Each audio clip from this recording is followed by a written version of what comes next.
distancing that we were hoping for. Physical distancing is required at the moment. And I want to speak a little to that, where we are as a state, where I believe we're going, update you on what's happened over the course of the weekend, specifically about some of the new modifications we've made to our stay-at-home order, and also preview what we'll be doing over the next few weeks. I just want to first acknowledge that we are very close to reaching a milestone in this country: 100,000 lives lost to this pandemic, to COVID-19.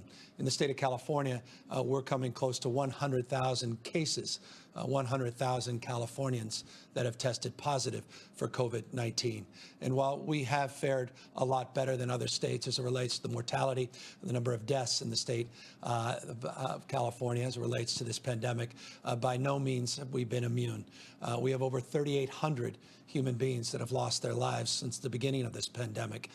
We lost 19 people in the last 24 hours in the state of California. And we saw a number of new tested positive tests increased by over 2,000 in the last 24 hours here in the state of California. It's a long way of saying we still have a long way of going to get to where we need to be, which is immunity and to a vaccine. And it is incumbent upon all of us to take seriously this moment and to recognize that we are in a transition as it relates to the modifications we've made and others have made all across the United States to the stay-at-home order, and the need for people to be vigilant, arguably now even more than ever. The message in the past was rather straightforward: stay at home. And to the extent you had to go about doing essential business, getting medications and getting food, do so by practicing social distancing, physical distancing, and wear face coverings if at all possible.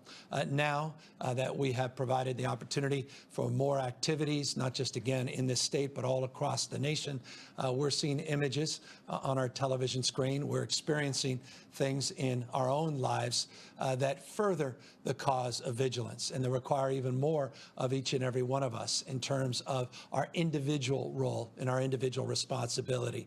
As we start to mix with cohorts of people that we haven't been spending a lot of time with, the prospects of an increased number of cases obviously presents itself. The prospect of people transmitting this virulent disease obviously increases. And so incumbent upon all of us to continue to take seriously this moment and continue to practice physical distancing where we must, and to make sure, again, that we are wearing appropriate face coverings if we're going to come into contact with people where we cannot practice physical distancing and social distancing. It's just a reminder to everybody that we're not even out of the first wave of this pandemic. People are talking about the second wave.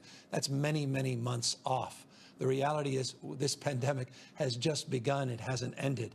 And while we are moving forward because of stabilization, because of the good work that's been done by health officials all across this nation, all across the state of California, specifically to suppress the spread of this virus, by no stretch of the imagination is this virus behind us. And I just cannot be more, I think, precise in terms of my, recommendation that all of us be sober about the reality of this disease and sober about the reality of lives that have been lost. Again, 100,000 in this nation, over 3,800 in the state of California, 19 new funerals that have to be organized just in the last 24 hours here in the state of California. Concerns always about our seniors. It's just an important statistical point to consider. 19.5% of Californians that have tested positive, just shy of 20% of Californians that have tested positive for COVID-19 are over the age of 65, but 79.2% of them have died. Those deaths, rather, reflected in almost 80% of that cohort of seniors 65 and over. So if you're over the age of 65, I hope you are reminded very soberly of that fundamental and foundational fact that our elderly, those with compromised immune systems, others are in categories of very, very high risk. And as we go back our day-to-day lives, we go back to some semblance of normalcy with modifications, let us not forget the most vulnerable amongst us, that are continuing to be vulnerable to this disease and its spread. And so I hope all of us are cautious and are cautioned at this moment as we move forward. And again, the images over the weekend, not surprisingly, with this spectacular weather that we experienced in the state, continue to experiencing with an extended Memorial Day weekend, with the beaches now reopening, parks and other facilities beginning to reopen, or at least opportunities to recreate beginning to reopen. It's just incumbent upon all of us to practice what we preach and to continue to do what we must to keep others safe, not just ourselves safe, and to make sure that we're protecting the most vulnerable Californians. I want folks to know we have been making modifications in real time, not just waiting for noon press conferences. Over the weekend, we made modifications as it relates to retail establishments in the state and places of worship. We allowed for a statewide level the ability for congregants with modifications and limitations to come back into their places of worship. We made modifications on retail, so it's no longer curbside pickup, but now you have the opportunity to go back with physical modifications into retail establishments in the state of California. Those were statewide orders that were put out over the last few days, and you should expect more of those directives and guidelines to be put out over the course of the next few days and over the next few weeks. We made this point earlier. This is a dynamic process, and in this process, it's also iterative, meaning it's one where we're open to argument. We're interested in evidence. We want to see how some of these phased-in approaches go before we make even more meaningful modifications to them. That's why with places of worship, we're limiting to 25% capacity or 100 people, whichever one is lower. I know some people think that's too much, too fast, too soon. Others think, frankly, that didn't go far enough. But suffice it to say, at a statewide level, we now are affording this opportunity, again, with a deep realization of the fact that people will start to mix and be in cohorts of people they haven't been in the past, and that is incumbent upon us to practice that physical distancing within these places of worship and to make sure that we are applying common sense and the rules of engagement that we laid out in our latest guidance. We're one of the few states in the United States to make these meaningful modifications, one of the few in the Western United States. And we are working with our other state partners, looking at best practices from across this country, working through the CDC guidelines and the like. But no, this was the first rollout in this space. And again, we want to be not ideological about how we conduct ourselves in this space. We want to monitor very, very closely and look at the evidence, look at the data to guideline any subsequent modifications of these orders. Accordingly, today we are making some adjustments and announcements related to guidelines on a regional basis. I'll remind you, we have statewide guidance modifications, and we have these variances, these regional variances, which have self-attestations, people basically attesting at the county level, local elected officials and health officials attesting at the local level that they have containment plans and they have plans to protect their citizens from the spread of this virus. 47 counties have self-attested to having those plans of actions in place as it relates to PPE, having the adequate number of testing, ability to cohort individuals that have tested positive or have come into contact with someone who's tested positive, a focus and frame of really beginning to protect the most vulnerable in their counties, be it the skilled nursing facilities, our homeless, those in other congregate facilities, including our corrections facilities.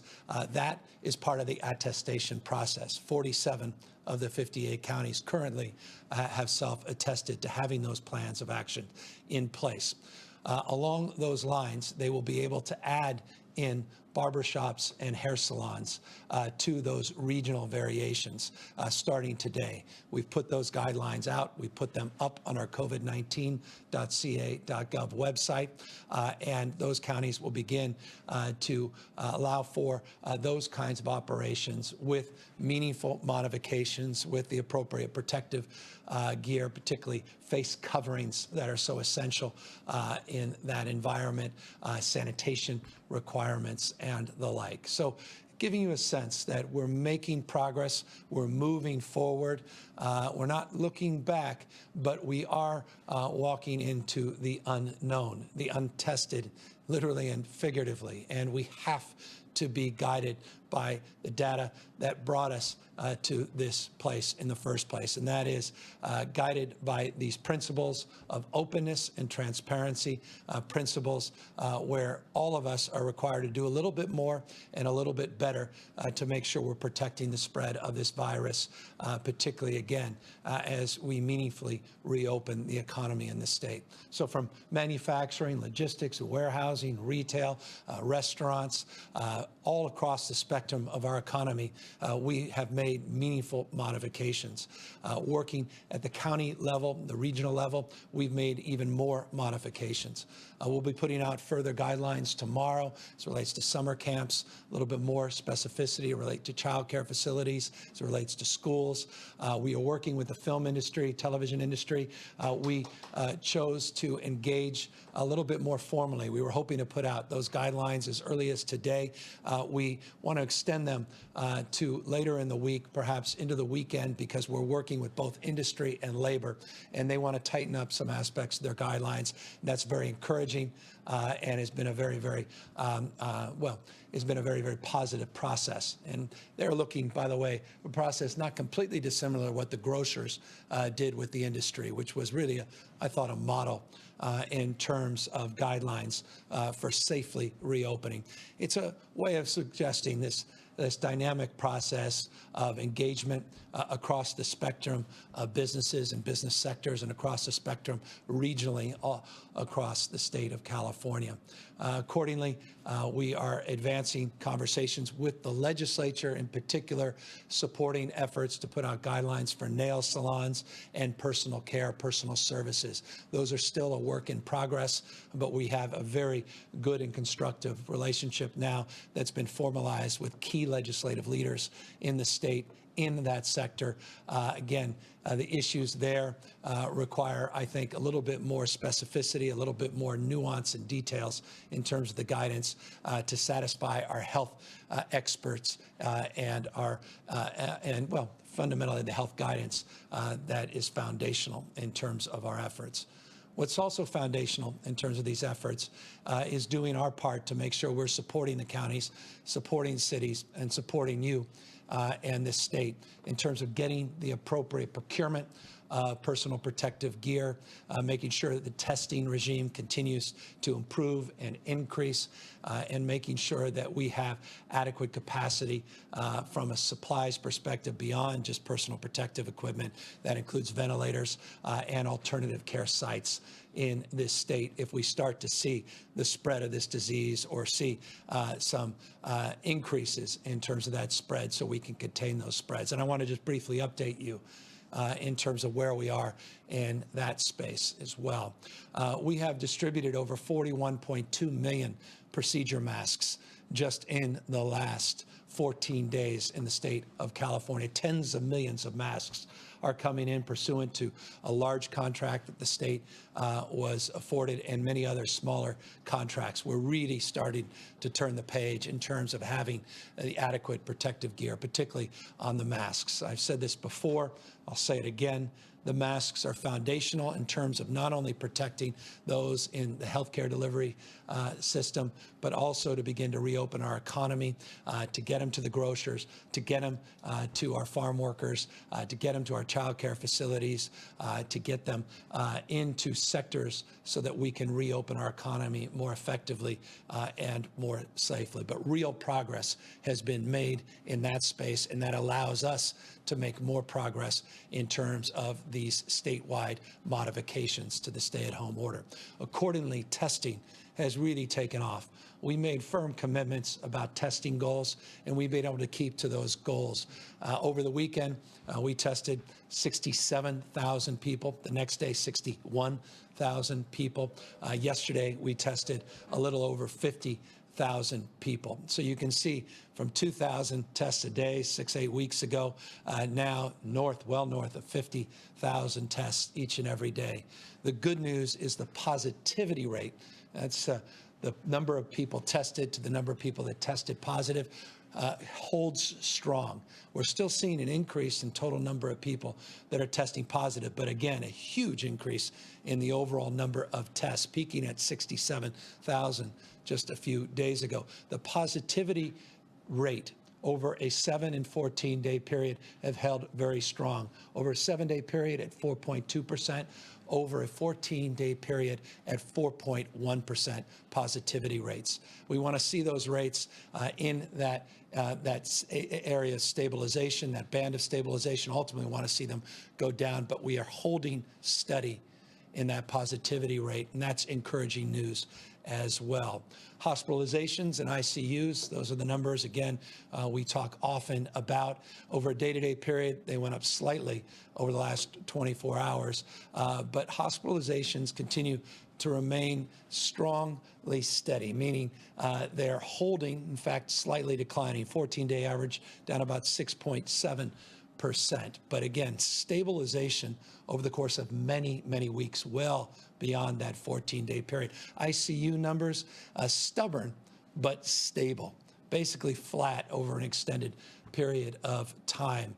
The good news, though, on ICU side of things is that we have more ICU bed capacity than we have in the past, about 8.5% more than we did a few weeks ago. Ventilators, we have close to 11,000 ventilators that are available just in our hospital system alone. That doesn't include the state's share. So again, all of these numbers are all part of those indicators that have to turn yellow to green so that we could continue to march forward.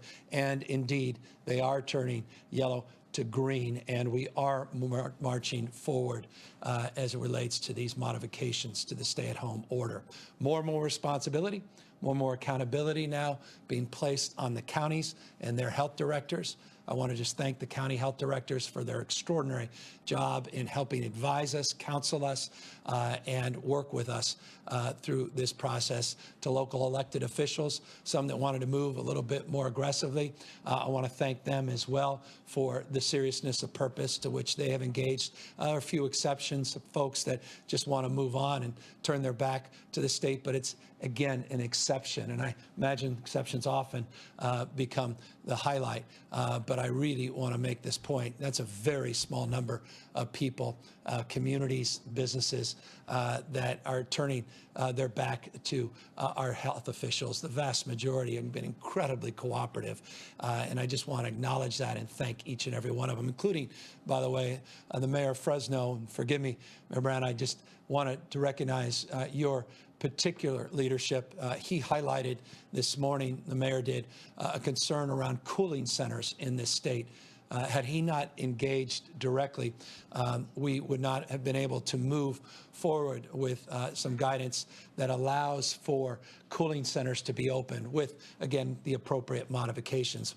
We're now entering triple-digit temperatures in obviously parts of the Central Valley, even hotter than some of the coastal communities. And I just want to thank the mayor as a proof point for his leadership in the Central Valley, but also for his stewardship, and all the electeds and health directors that have reached out directly and are guiding these decisions. We are not, we don't have exclusivity and insight on every nuance and every detail in a state this large, but we are profoundly influenced by what's happening on the ground in local communities all throughout the state.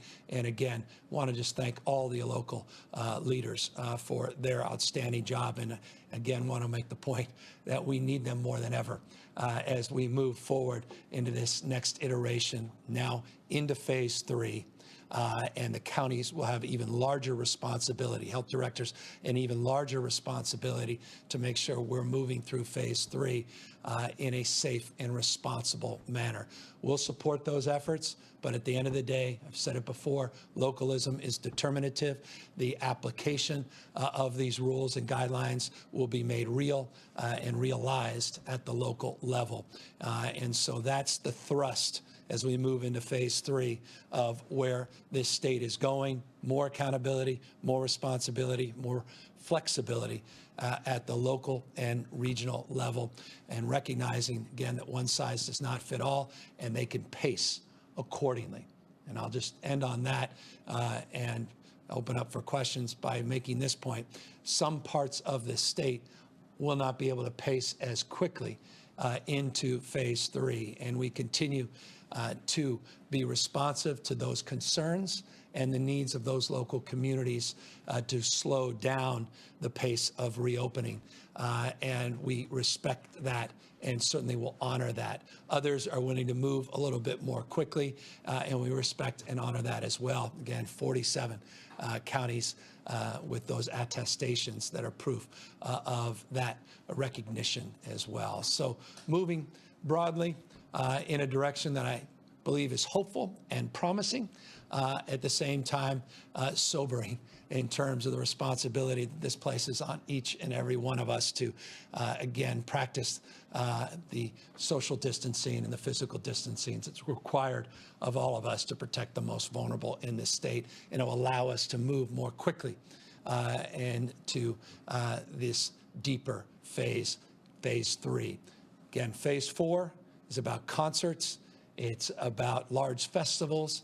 It's about conventions. We are not there yet. That's about fans in stadiums. We are not there yet. And the state will hold the line in terms of those larger venues, but begin, as we do, to push down that responsibility to the counties as we move more rapidly into phase 3 in a thoughtful and phased-in approach. So that's the update for the day. A lot of movement over the course of the last few days through the weekend. A lot of movement to expect and anticipate through this next week, and a lot of progress being made in the spirit of collaboration that defines this moment in our state's history. So again, thank you all the good work of our team, and Sonia Angel and Mark Galley, and all the outstanding leaders in our Department of Public Health, again, and all the health directors at the local level and local elected officials. Thank you for your guidance. Thank you for your counsel as well as we move through this next phase together. With that, happy to take any questions. Jeremy White, Politico. Hey, Governor. Thanks so much for taking my question. Over the last week, we have seen the Department of Justice reach out to both the state of California and Los Angeles itself, expressing concerns about various restrictions still in place. I know the limit on church gatherings you've obviously acted on, but more generally, are you concerned about the federal government taking a more assertive stance towards California's restrictions, and do you see the potential for a legal clash down the line? I don't lose sleep over that. Maybe it's the fact that this is California. We're involved in over 70 lawsuits with the administration. Predates my time as governor, many of those lawsuits. So none of this surprises me at all. Doesn't surprise you, I imagine. And again, we're entering into a political season. And so I can only anticipate we'll see more. But again, we're working very collaboratively, not only regionally, but with the federal government on things that really matter. Some of these other things, to me, it's just noise. Dave Lopez, CBS LA. Yes, good afternoon, Governor. Two quick questions, if I may. The LA County Board of Supervisors just appointed an inspector general to take a look at the problem in the assisted living homes. Does that continue to be a major concern for you throughout the state? And my second question is, you looked around and saw all the people enjoying themselves. Are you worried that perhaps there may be a spike and all of your plans of moving forward will have to take a back seat at some point? Yeah, no, both very thoughtful questions and appropriate questions to this moment. Both things are of top concern. that we go back to some sense of normalcy with amnesia, that we forget the past, we forget the fact that we're meeting a mark of shame in this country, that 100,000 souls have lost their lives, that this pandemic continues, that we're seeing positive number of cases increase, not decrease, even though we're seeing stability here in the state of California and positivity rates holding strong. That doesn't mean we're out of this thing's behind us and that we're out of the woods yet, and quite the contrary. What has made the difference, we believe, in the state of California was moving swiftly and acting with a sense of urgency on our stay-at-home order and people practicing physical distancing, social distancing at scale that we believe led to this stabilization. Obviously, we're fearful as people begin to mix, people start to congregate together that haven't congregated together, that you have few cases, flare-ups, and transmission that increases and puts enormous pressure, particularly in some communities in the state that are vulnerable to modest increase in caseload, meaning some of the rural parts of the state that don't have the hospitalization resources, the ventilators, don't have the people and the personal protective gear. Those are parts of the state we're particularly concerned about and will maintain a sense of vigilance as it relates to our focus. Accordingly, we're going to maintain vigilance with regard to skilled nursing facilities, assisted living facilities, our senior and adult daycare homes. You may have noticed just a few days ago, Dr. Galley and his team put out new testing criteria for skilled nursing facilities.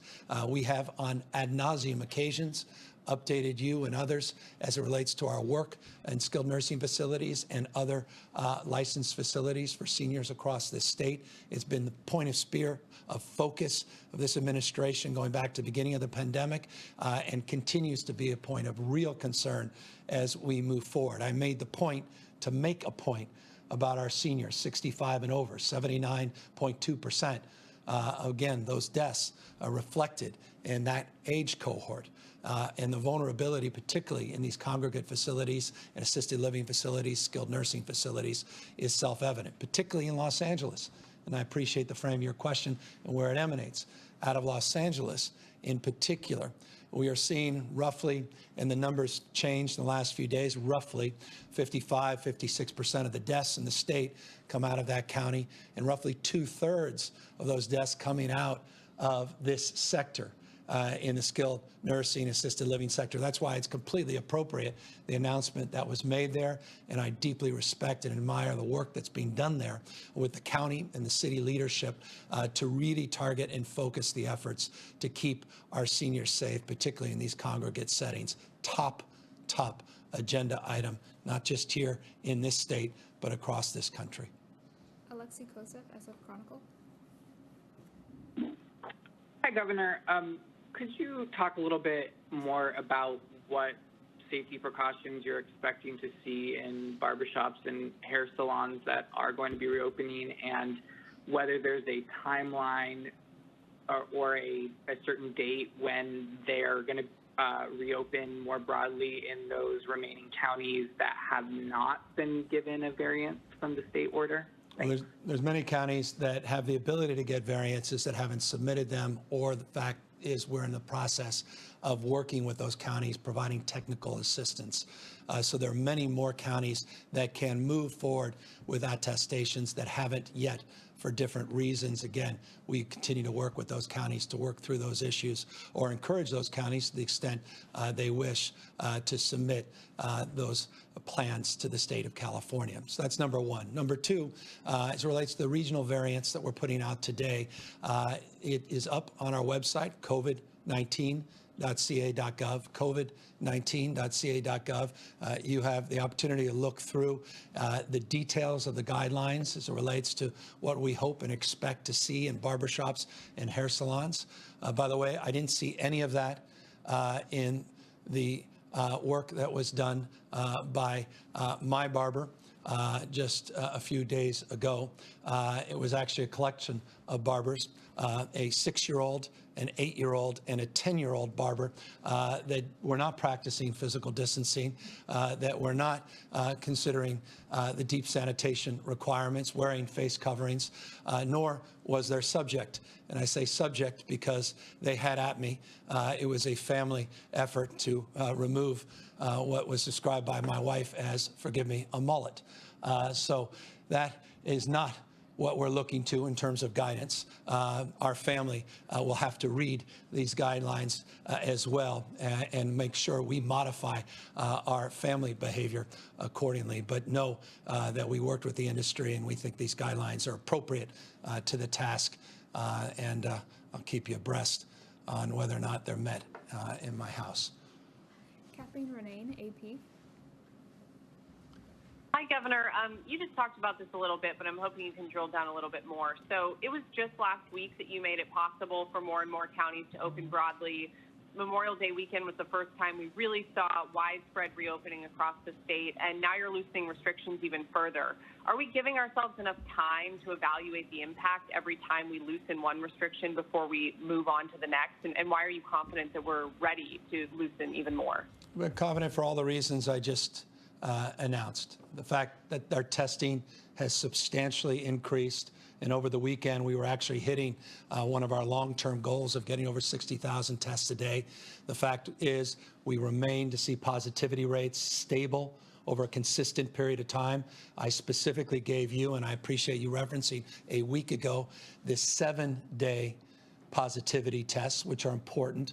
Those positivity tests in the 4.1, 4.2 range, 14 and 7-day period. The procurement of PPE, which all of you have written a lot about, has made huge impact in our capacity to deliver the appropriate protective gear across sectors of our economy that was not afforded even 3 or 4 weeks ago. But tens of millions of masks now have been distributed throughout the state of California. 10+ million just in the last 7 days in the state of California, though I can update that. I can assure you it's well north of 10 million. Our tracing, which I neglected to reference a moment ago, is also making progress. We had 560 people in that first training cohort. We had 400 in last week's training cohort. We have 360 people in this week's.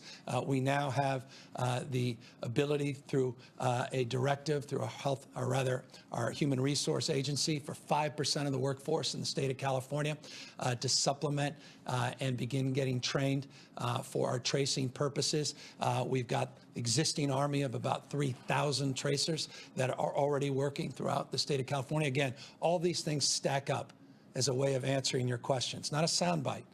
It's a combination of all of those factors coming together and beginning to paint a different picture in terms of our capacity to deliver on what we're promoting, but also respond as it relates to the unknown. Because again, I'm not naive.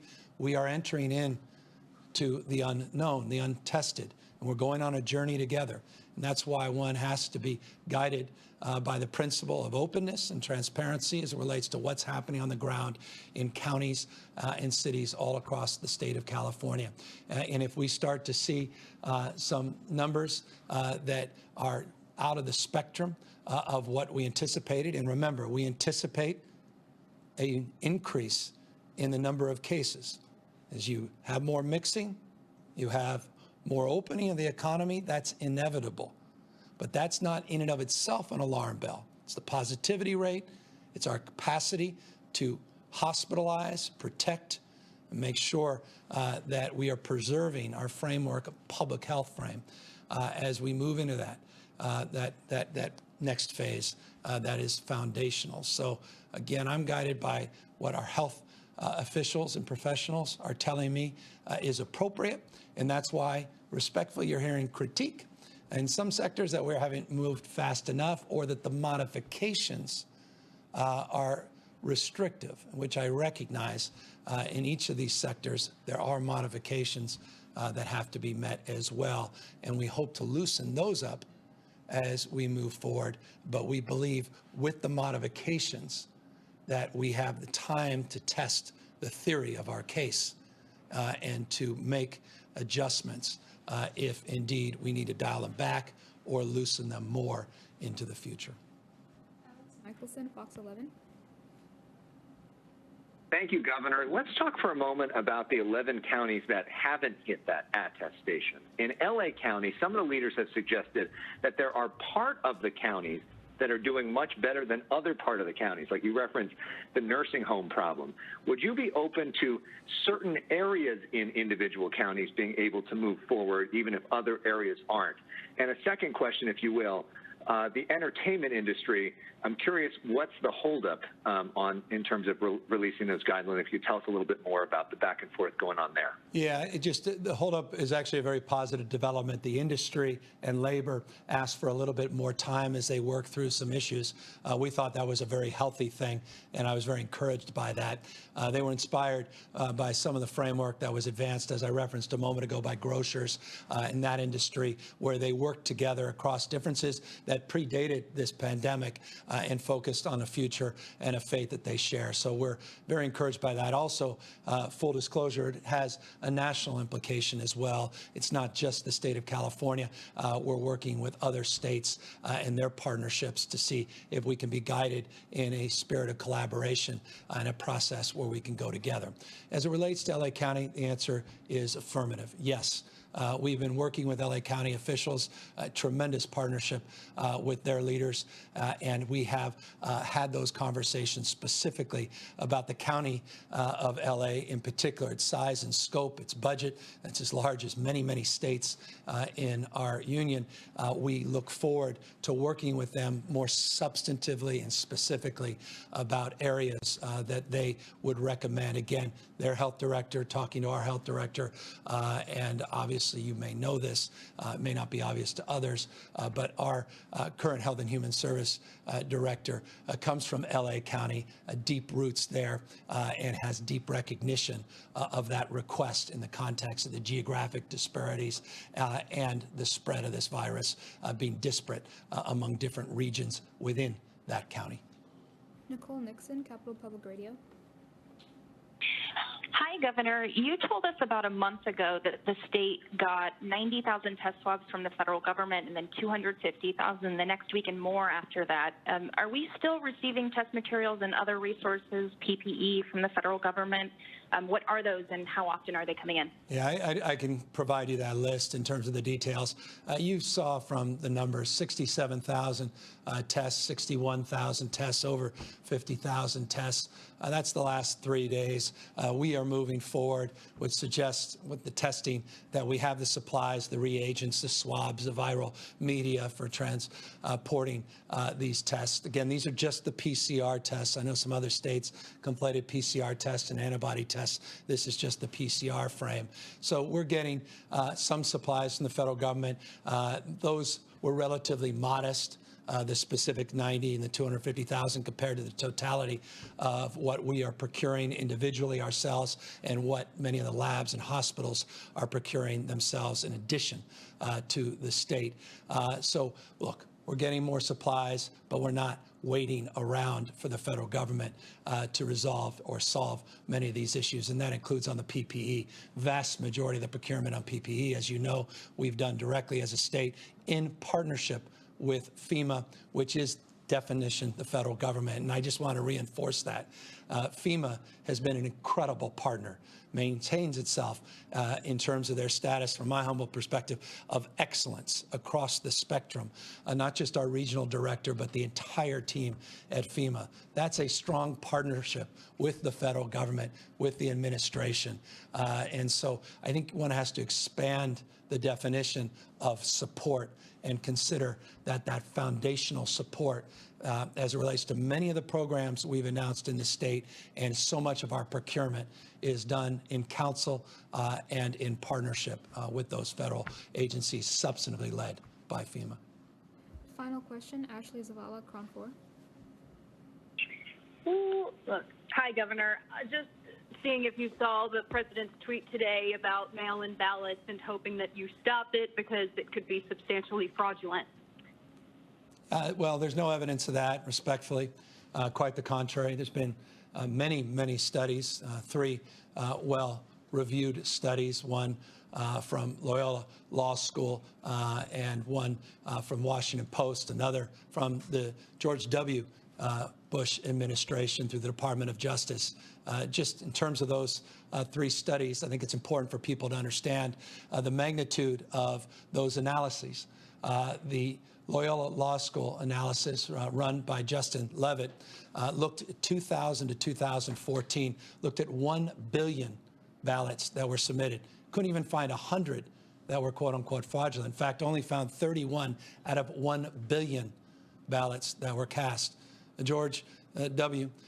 Did a 5-year review through the Department of Justice. They found no major voter fraud, in fact, no fraud of any meaningful impact. We also saw a more recent example of 135 million ballots that were reviewed within the Washington Post that wrote extensively about this. They found just 4 incidents of individuals not doing the right thing. By the way, each and every one of those, all 31, all 4, should be absolutely reviewed, researched, addressed, and there should be sanctions for people that are doing the wrong thing. But the reality is, overwhelming majority of people are doing the right thing.